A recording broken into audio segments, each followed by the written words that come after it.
இன்றைக்கி நம்ம உடைக்கால் ஸ்வீட் தான் செய்ய போகிறோம். இது வெறும் பாலை வச்சுமே செய்யக்கூடிய ஒரு சிம்பிளான ஸ்வீட் தான். வாங்க எப்படி செய்யலாம் பார்க்கலாம். ஒரு அகலமான பேனில் ஃபுல் ஃபேட் மில்க் ஊற்றிக்கோங்க. ஃபுல் ஃபேட் இருக்கக்கூடிய மில்க் எடுத்துக்கோங்க. அப்போ தான் நல்லா திக்காக இருக்கும்.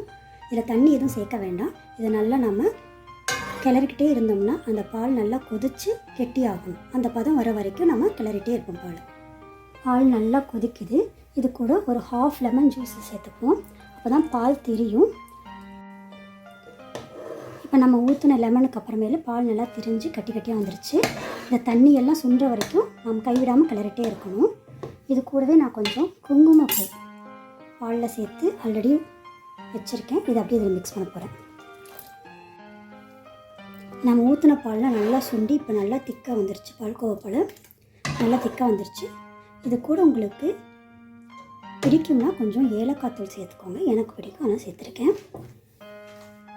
தேவையான அளவு உங்களுக்கு எவ்வளோ வேணும் அவ்வளோ சுகர் சேர்த்துக்கோங்க. இது கூடவே ஸ்வீட்டுக்கு இதை நல்லா மிக்ஸ் பண்ணி கெட்டியாக ஓரளவுக்கு இன்னும் மிக்ஸ் பண்ணி கலரிக்கிட்டே இருக்கணும். நம்ம சுருளை வதக்கினதுக்கப்புறம் தேவையான அளவு நான் ஒரு ஸ்பூன் நெய் ஊற்றிருக்கேன். நல்லா ஊற்றி அடியில் பிடிக்காமல் சுருண்டு வர்ற அளவுக்கு வதக்கணும். ஃபைனலாக இந்த உடைக்கல் ஸ்வீட் நல்லா சுருளை வதங்கி ரெடி ஆகிடுச்சு.